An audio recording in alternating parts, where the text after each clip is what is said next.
അതെ അതെ. അത് സംസ്ഥാന കമ്മിറ്റിയിൽ എന്തൊക്കെ ഒരിക്കലും കലുഷിതമൊന്നുമില്ല. ഏത് പാർട്ടി എന്നുള്ള നിലയിൽ ഉള്ള പോലെ വിവിധ വശങ്ങൾ ചർച്ച ചെയ്തു. RSPയെ സംബന്ധിച്ചിടത്തോളം ഞങ്ങൾക്ക് എല്ലാ RSPക്കാർക്കും ഒറ്റ ലക്ഷ്യമുള്ളൂ, നഷ്ടപ്പെട്ടതെല്ലാം വീണ്ടെടുക്കുക എന്നുള്ള ഒറ്റ ലക്ഷ്യം. ആ ആശയത്തിന് വേണ്ടി വ്യത്യസ്ത കാര്യങ്ങൾ ചർച്ച ചെയ്യപ്പെടുമെന്നുള്ളത് സ്വാഭാവികമാണ്. അവസാനം ഒറ്റ കെട്ടായിട്ട് ആ കാര്യത്തിൽ RSPയുടേതായിട്ടുള്ള തീരുമാനങ്ങൾ എടുത്തിട്ടുണ്ട്. ഞങ്ങൾ ഒറ്റക്കെട്ടായിട്ട് നീങ്ങുകയാണ്. ഞങ്ങൾ കേരള നിയമസഭയിലേക്ക് 5 സീറ്റിലാണ് പരമ്പരാഗതമായി മത്സരിക്കുന്നത്. 5 എണ്ണവും വിജയിക്കാൻ ആവശ്യമായിട്ടുള്ള കാര്യങ്ങളും ചർച്ചകളും നടന്ന് ഞങ്ങൾ മുന്നോട്ട് പോകും. നിലനിൽപ്പിന്റെ പോരാട്ടമാണ്, അതിജീവനത്തിനല്ല, നിലനിൽപ്പിന്റെ പോരാട്ടം തന്നെയാണ്. അത് തിരിച്ചറിഞ്ഞുകൊണ്ട് തന്നെയാണ് പാർട്ടി എല്ലാ വശങ്ങളും ചർച്ച ചെയ്യുന്നത്. ഒരുപാട് പേരുകളാണ്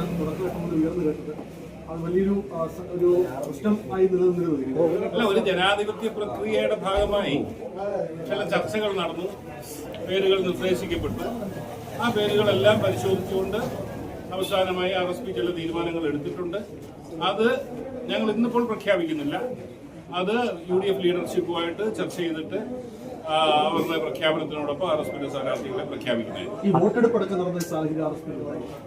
അല്ല, അതൊക്കെ നിങ്ങൾ ഈ പറഞ്ഞതുപോലെ പേര് നിർദ്ദേശിക്കാൻ ഓരോ മണ്ഡല കമ്മിറ്റി അംഗത്തിന്റെ അടുത്ത് പേര് പറയാൻ പറഞ്ഞു. ഒരു കാരണവശാലും അവിടെ ഒരു വോട്ടെടുപ്പ് പാടില്ല എന്നുള്ള നിർദ്ദേശം തന്നെയാണ് പറഞ്ഞത്. നിങ്ങൾ പേരുകൾ നിർദ്ദേശിച്ച് മുകളിലേക്ക് അയക്കാനാണ് പറഞ്ഞത്. അതിന്റെ ഭാഗമായി പലരും പല അഭിപ്രായമുണ്ട്. ഇപ്പം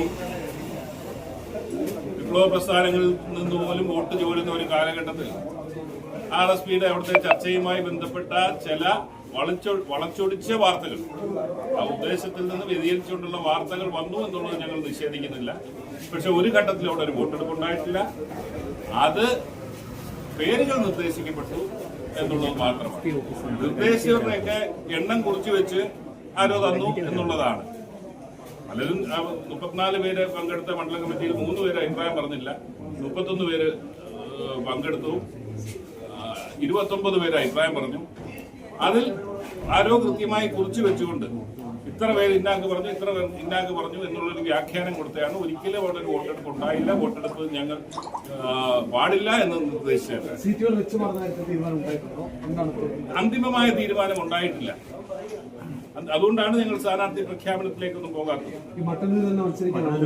അല്ല, അതൊക്കെ ചർച്ചയിലിരിക്കുന്ന കാര്യമാണ്.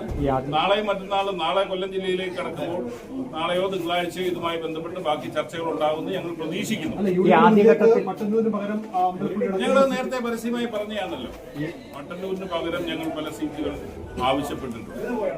ഒരു ഘട്ടം കഴിഞ്ഞപ്പോൾ ആറ്റിങ്ങൽ മത്സരിക്കേണ്ടി വരും എന്നുള്ളൊരു സന്ദേശം ആണ് UDFൽ നിന്ന് കിട്ടിയത്. പക്ഷേ മട്ടന്നൂരിന് പകരം ഞങ്ങൾ ആവശ്യപ്പെട്ട ചില സീറ്റുകളുണ്ട്. അതിന്മേൽ അന്തിമമായ തീരുമാനം ഉണ്ടായിട്ടുണ്ട്. ഈ അതിജീവനത്തിനുള്ള പോരാട്ടം എന്ന് പറഞ്ഞത് അതിന്റെ ആദ്യഘട്ടം വിജയമായെന്ന് തോന്നുന്നു. തീർച്ചയായിട്ടും പലരും പ്രവചിച്ച പോലെ RSPക്കകത്ത് എന്തൊക്കെയോ പ്രശ്നങ്ങളുണ്ട്. ഇപ്പോൾ എല്ലാം തകിടം മറിയും. അത് ചിലരുടെ മുഖത്ത് ചിരിയുണ്ട്, ഇവിടെ ഇരിക്കുന്ന തന്നെ ചിലരുടെ മുഖത്ത് നിരാശയുണ്ട്. അതുകൊണ്ട് അതിലൊന്നും കാര്യമില്ല.